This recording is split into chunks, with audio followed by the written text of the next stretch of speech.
Mangalayatan university का अपना radio station radio Narad 90.4 FM, जन जन की मंगलवाणी।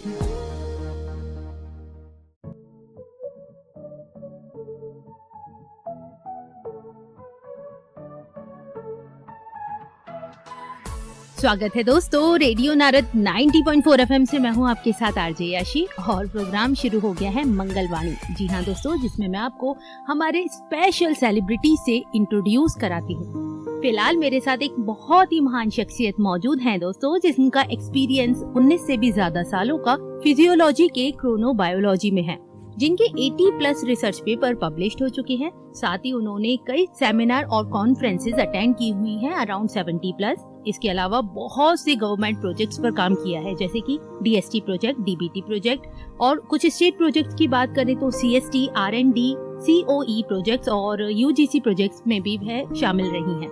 उनका नाम है प्रोफेसर शैली मलिक जी। आज हमारे साथ स्टूडियो में मौजूद हैं, तो प्रोग्राम को शुरू करने से पहले उनका स्वागत करना चाहेंगे। प्रोफेसर शैली जी, आपका बहुत बहुत स्वागत है रेडियो नारद 90.4 FM में। धन्यवाद। शैली मैम, आपके बारे में बहुत कुछ जाना है, साथ ही मैं आपकी ही वाणी में आपसे सुनना चाहूंगी, आपके सफर की शुरुआत कैसे रही यहाँ तक पहुँचने तक। अगर मैं आपको बताऊं तो मैं एक बहुत छोटी जगह से बिलोंग करती हूँ, जिसका कि नाम गोला गोकर्णनाथ है। ओके। और ये शिव जी की नगरी भी कही जाती है। तो मैंने क्लास 12 तक वहाँ पर पढ़ाई करी। ठीक है। उसके बाद मैं अपना ग्रेजुएशन करने के लिए लखनऊ आई और वहाँ पर एक बहुत ही फेमस कॉलेज कह सकते हैं, जो लड़कियों का एशिया का एक नंबर लिए हुए रैंकिंग का कॉलेज है, दैट इज इजाबेला थॉबन कॉलेज। तो मैंने वहाँ से अपना BSc कंप्लीट किया। उसके बाद मैं यूनिवर्सिटी ऑफ लखनऊ की स्टूडेंट रही, जहाँ पर मैंने अपना पोस्ट ग्रेजुएशन किया और फिर वहीं से मैंने अपनी PhD पूरी करी। फिर उसके बाद वहीं पर आज मैं अपनी सेवाएं दे रही हूँ 2005 से। तो कुल मिलाकर के मेरा जो एरिया रहा गोला गोकर्णनाथ से लखनऊ तक का रहा और अब मैं वहीं पर वास कर रही हूँ। Definitely ma'am. और जैसे आपका फील्ड रहा एक्सपीरियंस का फिजियोलॉजी की क्रोनोबायोलॉजी में, अगर आम भाषा में हम इस चीज को समझने की कोशिश करें तो श्रोताओं के लिए आप कैसे समझाना चाहोगे? फिजियोलॉजी हम सभी जानते हैं कि हमारे जो शरीर में जितनी भी रिदम्स चल रही हैं, वो चाहे आप सांस लेने से लेकर के रक्त के संचार से लेकर के एक्सक्रीशन से लेकर के किसी के भी आप बात करते हैं, तो संपूर्ण जो ये सिस्टम है ये फिजियोलॉजी है। ठीक है। और इसमें हम लोगों ने एक खास आयाम पे काम करना शुरू किया, जिसको हम कहते हैं क्रोनोबायोलॉजी। तो हम जब कहते हैं कि हमारी बायोलॉजी टाइम के साथ कैसी है, टेम्पोरल स्केल में जब हम बात करते हैं तो हम कहते हैं क्रोनोबायोलॉजी। इसी के साथ एक दूसरा सब्जेक्ट जो हम लोग पढ़ते आ रहे हैं, इकोलॉजी, जहाँ हम स्पेस की बात करते हैं कि स्पेस में एनिमल्स कैसे या ऑर्गेनिजम्स कैसे ऑर्गेनाइज्ड हैं। तो यहाँ हम बात करते हैं कि समय के अनुसार हम कैसे ऑर्गेनाइज्ड हैं। और अगर हम देखें तो हमारे शरीर में जो डिफरेंट रिदम्स चल रही हैं, जो हमारे रोज के जीवन को हम जिस तरह से जी रहे हैं, तो सुबह से लेके शाम तक ऐसी दिनचर्याएं हैं, लगभग वही दिनचर्या उसी समय पे रोजाना होती है, जब तक कि कोई खास वजह ना हो। तो इसी की पढ़ाई कह सकते हो, रिसर्च कह सकते हो कि हम लोग अपने क्रोनोबायोलॉजी में करते हैं। क्या हार्मोन्स रिलेट करते हैं क्रोनोबायोलॉजी से? बिल्कुल। अगर हम बात करते हैं तो हार्मोन्स हमारे को जगाने से लेकर सुलाने तक हार्मोन्स का काम है।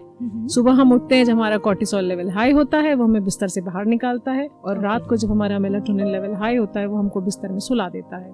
तो कुल मिलाकर के सुबह से रात तक, और इस बीच में बहुत सारे हार्मोन्स हैं जो हमारे व्यवहार को कंट्रोल करते हैं, हमारी बाकी फिजियोलॉजी को कंट्रोल करते हैं। तो आप बिल्कुल सीधे कह सकते हैं कि हार्मोन्स का पूरी तरह से हमारे शरीर पर नियंत्रण है। एक सवाल मैं करना चाहूंगी हार्मोन से रिलेटेड। मैम, कहते हैं लड़की के शरीर के जो हार्मोन्स होते हैं वो डे बाय डे बदलते रहते हैं और उसकी वजह से उनके मूड स्विंग्स भी होते रहते हैं। वहीं अगर बात करें लड़कों के हार्मोन्स की, तो वो इतना रेगुलेट नहीं होते या इतने चेंजेस उसमें नहीं दिखते, जिसकी वजह से उनके मूड लगभग स्टेबल रहता है। तो इसके बारे में आप क्या कहना चाहोगे?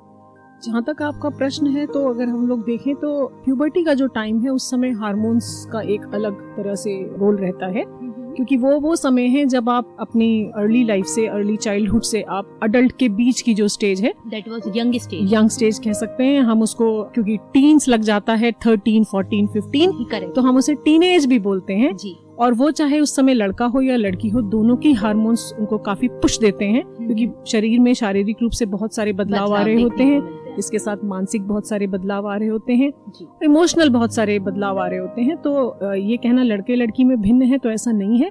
प्यूबर्टी में सभी के हार्मोन्स, उन्हें एक सही शब्द कहना चाहिए, किक करते हैं जी, और जिस समय मैक्सिमम चेंजेस नजर आते हैं। ओके मैम, वहीं आपने 80+ पब्लिकेशंस किए हैं, तो अगर उनकी बात की जाए तो सोसाइटी के लिए वो किस तरह से बेनिफिशियल है, और उनके अगर कुछ पॉइंट्स निकाले जाएं जो कि सोसाइटी को अवेयरनेस की तरफ ले जाएंगे, तो आप उसके बारे में क्या बताना चाहोगे?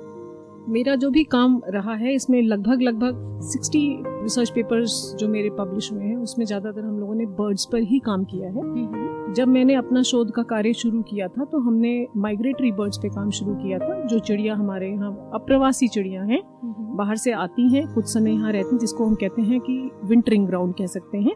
तो यहाँ पर वो आती हैं, दोबारा खाना खा करके अपने को हष्ट पुष्ट करती हैं, अपनी मसल्स को ठीक करती हैं, अपने बॉडी के टेक्सचर को ठीक करती हैं, और वापस पुनः, जिन पर मैं काम कर रही थी वो लगभग 40 डिग्री नॉर्थ से आती हैं, और पुनः ब्रीडिंग के लिए वो चली जाती थी जी। तो यदि आप पूछ रहे हैं कि किस तरह से इनका योगदान है, तो मैं ये बताना चाहूंगी कि लाइट का बहुत ही महत्वपूर्ण रोल है, और हम अपने पूरे शोध में हमने पाया है कि खाना और लाइट दो ऐसी इंपॉर्टेंट चीजें हैं जो हमारे जीवन को पूरी तरह से रेगुलेट कर सकती हैं। लाइट, जैसे कि एनिमल्स और इवन फ्लावर्स भी लॉन्ग डे शॉर्ट डे होते हैं, कुछ लंबी लाइट के समय में निकलते हैं, या ये कह सकते हो कि फ्लावर्स ब्लूम करते हैं जी। और इसी तरह से एनिमल्स का जो ब्रीडिंग का टाइम है उसमें उनको लॉन्ग डेज चाहिए होते हैं। और इसी तरह से खाने का बहुत रोल है, और हम लोगों ने अपने लैब में ही ऐसा शोध किया था कि जब हमने चिड़िया के बच्चों को देखा कि जब शुरुआत में उनको हमने बहुत न्यूट्रिएंट खाना नहीं दिया तो उनकी जो पूरी लाइफ साइकिल थी, या ये कह सकते लाइफ हिस्ट्री स्टेट्स थी, वो इफेक्ट हुई। तो अगर हम इसको अपने पे लागू करें तो हम पाएंगे कि इसका मतलब जब बच्चा छोटा है तो उस समय उसके न्यूट्रिशन पे बहुत ध्यान देने की जरूरत है, अपितु कि हम सोचे कि बाद में हम उसको खिला पिला के बहुत बलवान कर देंगे, तो ऐसा नहीं है। तो शुरुआती जो समय है वहाँ पर खाने का बहुत महत्वपूर्ण रोल है। तो ये हम लोगों ने अपने शोध में पाया। इसके अलावा आजकल हम लोग एक और भी नया आयाम हमने जोड़ा है कि हम बच्चों पर भी रिसर्च कर रहे हैं जी। तो हमने अर्ली टीन और लेट टीन, अर्ली टीन का मतलब 9वें 10वें के बच्चे, और लेट टीन माने 11वें 12वें से लेकर के बच्चे, और हम लोगों ने उनकी स्लीप की बेसिकली स्टडी करने की कोशिश करी है कि उनके स्लीप का पैटर्न कैसा है, उनके हार्मोन्स का स्पेशली मेलाटोनिन और कॉर्टिसोल के लेवल्स कैसे हैं। और इसमें हम लोगों ने दो तरह से किया। एक तो हमने ये भी देखने की कोशिश की कि जब इम्तिहान का समय होता है तब बच्चों की स्लीप और उनका जो बाकी बिहेवियर है वो कैसा है जी। और जब नॉर्मल है, माने जब एग्जाम नहीं है और रोज आना है, तब कैसा है। और हम लोगों ने पाया कि जो हमारे अर्ली टीन्स हैं, माने जो 9वें 10वें के बच्चे हैं, उनमें फिर भी वो सो जाते हैं किसी उससे, मतलब एग्जाम है फिर भी सोते हैं, एक समय अपना लंबा ले लेते हैं। लेकिन जो हमारे 11th 12th के बच्चे हैं वो शायद पढ़ाई का इतना ज्यादा उनके ऊपर जोर रहता है, या कह सकते इतना ज्यादा लोड रहता है कि वो उनकी नींद को बहुत हैम्पर करता है। और यदि हम ढंग से सोएंगे नहीं तो हम समझ सकते हैं कि अगले दिन हमारा बिहेवियर और हमारी परफॉर्मेंस दोनों ही अच्छी नहीं होगी। तो इस तरह से भी हम लोगों ने अभी एक नया काम करना शुरू किया, नया जोड़ा है इनफैक्ट। ओके मैम, वहीं आज आप मंगलायतन विश्वविद्यालय में एक इंटरनेशनल कॉन्फ्रेंस से जुड़े हैं जिसका विषय है emerging trends in biopharmaceutical and translational research for human health. इससे जुड़े कुछ बेसिक जानकारी की मैं बात करूं, जिसके लिए आप भी यहाँ आए हैं, तो आप किस तरह की जानकारी देना चाहेंगे? ये जो टॉपिक रिसर्च का यहाँ पर कॉन्फ्रेंस का लिया गया है, ये आज के समय के लिए बहुत ही महत्वपूर्ण है, क्योंकि जो भी काम लैब्स में हम लोग कर रहे हैं उनका ट्रांसलेशन होना बहुत जरूरी है। अभी आपने बताया था कि इतने शोध पत्र छपे, तो खाली शोध पत्र छाप के रखने से हम लोगों का काम पूरा नहीं होता है।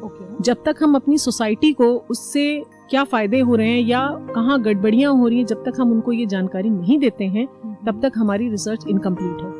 तो आउटरीच एक्टिविटीज को बढ़ाना चाहिए। और जैसा आपने कहा ट्रांसलेशनल रिसर्च हो रही है, तो जो भी पाया गया, जो भी एक देखे गए प्रोसेसेस, उनको कैसे ट्रांसलेट किया जा सकता है, उनके ऊपर क्या प्रिसीजन से काम किया जा सकता है। जैसे आज के एक भाषण में, एक प्रेजेंटेशन में उन्होंने प्रिसीजन मेडिसिन की बात करी, पर्सनलाइज्ड मेडिसिन की बात करी, क्योंकि हर दो लोग एक से नहीं है। तो हो सकता है कि सेम दवा दो लोगों पे एक सा काम ना कर पाए। तो जब तक हम उनके जीनोम के बारे में, जीनोम तो फिर भी हम कह सकते हैं 99.9% सिमिलर है, लेकिन और जो जीन्स हैं उनकी जब तक हम प्रॉपर स्टडी नहीं करते हैं, या जब तक हम इंडिविजुअल वेरिएशंस को नहीं जान लेंगे, तो हम ये प्रिसीजन या ये कह सकते हैं कि हम पर्सनलाइज्ड मेडिसिन या इन पर काम नहीं कर सकते।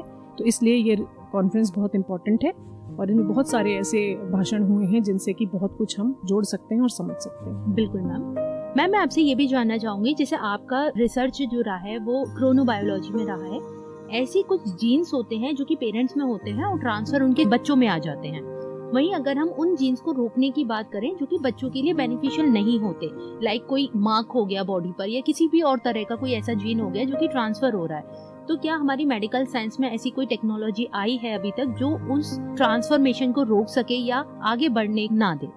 अभी क्योंकि बहुत एडवांस समय आ चुका है, तो आप बहुत अर्ली स्टेज में ही जान सकते हैं कि जो ट्रांसफर हुआ है मटेरियल, वो उसमें कोई सिंड्रोम तो नहीं है, कोई प्रॉब्लम तो नहीं। अगर ऐसा है तो उसकी रोकथाम के तरीके हैं। ओके। इसके साथ साथ मैं एक बात और भी जोड़ना चाहूंगी कि खाली पेरेंट्स से ट्रांसफर की जीन की ही बात नहीं, इस वक्त एपिजेनेटिक्स का भी बहुत सारा रोल है कि अगर आप कंटिन्यूअस एक उसमें रहते हैं तो हो सकता है जो चीजें नुकसान कर रही हो वो आपको उस लेवल तक, बीमारी के लेवल तक ले जाएं। तो इसीलिए एपिजेनेटिक्स जेनेटिक्स के साथ साथ आज की तारीख में बहुत इंपॉर्टेंट हो गई और इस पे भी बहुत सारे शोध किए जा रहे हैं। मैम कुछ एग्जाम्पल के तौर पे आप बता सकते? जैसे आपने देखा कि कैंसर को हेरिडिटी रोग कहा जाता है, उसका एक रीजन ये भी है कि शायद ये बहुत लेट दिखता है, हालांकि आज की तारीख में हम बहुत कम उम्र में भी हमें सुनने को मिल रहा है। हाँ, बहुत सी ऐसी चीजें हैं जैसे कि हमको मालूम है धूम्रपान करना, तंबाकू खाना, ये सब चीजें गलत हैं और जरूरी नहीं पेरेंट ने नहीं करी उनको नहीं हुआ, लेकिन अगर नई जनरेशन इसको खा रही है या जो अगली जनरेशन अगली पीढ़ी उसे खा रही है तो उसको ये रोग हो सकता है। तो इसका मतलब ऐसा नहीं कि पेरेंट से ही ट्रांसफर हुआ है, ये बहुत सारे ऐसे फैक्टर्स हैं। इसके अलावा जैसे कि जो रेडिएशंस हैं ये हमारे डीएनए को चेंज कर देते हैं, जिसकी वजह से भी प्रॉब्लम्स हो रही हैं। तो एपिजेनेटिक फैक्टर्स बहुत सारे हैं, जिनमें से एक आध की मैंने बात करी है। ओजोन की जैसे बात करी जा सकती है, यूवी रेज की बात कर सकते हैं। तो ये सारी चीजें भी हमारे डिजीज के लिए बॉडी को इफेक्ट कर रही हैं। बिल्कुल मैम। और आप फिजियोलॉजी बैकग्राउंड से जुड़े हुए हैं, तो अगर कोई स्टूडेंट उस फील्ड में अपना करियर बनाना चाहे तो उसके लिए आपका क्या सजेशन होगा? देखिए फिजियोलॉजी, अभी हम लोग तो बेसिक बायोलॉजी पढ़ने वाले लोग हैं, हम लोगों ने एमएससी मास्टर्स करा है अपना जूलॉजी में। तो वहाँ पर एक सब्जेक्ट आप कह सकते हो या एक पेपर आप कह सकते हो, कोर्स में हमारे फिजियोलॉजी इंक्लूडेड है जी। अगर कोई गहन अध्ययन करना चाह रहा है तो हमें मालूम है कि जो मेडिकल की पढ़ाई है उसमें भी फिजियोलॉजी का पूरा पेपर होता है। अलग से एज सच इसके कोई कोर्सेज नहीं होते हैं, लेकिन जो हम मेन कोर्सेज पढ़ते हैं वो चाहे बॉटनी में पढ़िए चाहे जूलॉजी में पढ़िए और भी सब्जेक्ट्स में, क्योंकि ऐसा नहीं है कि कोई एक सब्जेक्ट दूसरे सब्जेक्ट से एकदम अलग है, कहीं ना कहीं कोई ना कोई तार जरूर जुड़ा हुआ है, इंटरकनेक्टेड रहते हैं। तो आप फिजियोलॉजी कहीं भी पढ़ सकते हैं और फिर आप जब शोध करते हैं तब आप उसको और बढ़ावा दे सकते हैं, उस पर और काम कर सकते हैं, तो चीजें आपको और क्लियर हो। इसमें करियर ग्रोथ कितनी है मैम? देखिए फिजियोलॉजी एक खाली सब्जेक्ट नहीं है, जैसा मैंने भी आपको बताया। बाकी आप कहीं भी लगेंगे तो मुझे लगता है कोई सब्जेक्ट अच्छा या खराब नहीं होता है, आपकी अपनी मेहनत बहुत मैटर करती है और इंटरेस्ट पे और जब इंटरेस्ट होगा तो आप मेहनत करेंगे और मेहनत करेंगे तो फल भी मिलेगा। तो कुल मिला के मेरा ये मानना है कि जिस काम को आप मन से करेंगे आपको मिलेगा, उसमें पक्का आपको सफलता मिलेगी। ओके मैम, आज आप मंगलायतन विश्वविद्यालय से जुड़े हैं, आपका यहाँ का एक्सपीरियंस कैसा रहा? मेरा बहुत शॉर्ट एक्सपीरियंस है क्योंकि मैं आज ही आई हूँ, और हालांकि मुझे कुछ टीचर्स के बारे में पहले से मालूम है। जैसे आपके यहाँ जो डीन हैं प्रोफेसर रविकांत जी, वो लखनऊ विश्वविद्यालय के ही पढ़े हुए हैं, बिल्कुल, तो वहाँ के अलुमना हैं, तो और हम भी वहीं के हैं, तो आप समझ सकते हैं कि मेरा उनसे एक अच्छा नाता है जी। और बाकी कैंपस को देख के ऐसा लगता है कि ये सब, और जो आपके यहाँ कोर्सेज चल रहे हैं उनको देख के लगता है कि जो नए हमारे बच्चे आ रहे हैं उनके लिए आगे रोजगार की भी बहुत सारी पॉसिबिलिटीज है, प्लस पढ़ाई का अच्छा माहौल दिख रहा है। तो कुल मिलाकर के ये अच्छा प्रयास है, और आपकी यूनिवर्सिटी तो शायद 2006 में एस्टैब्लिश हुई थी, तो उस हिसाब से इसने काफी प्रोग्रेस किया है जैसा नजर आ रहा है। Thank you so much ma'am. वही प्रोग्राम को अंत की ओर ले जाते हुए एक आखिरी सवाल आपसे करना चाहूंगी। जो श्रोतागण इस समय आपको सुन रहे हैं, आप उनको अपनी ओर से क्या संदेश देना चाहोगे?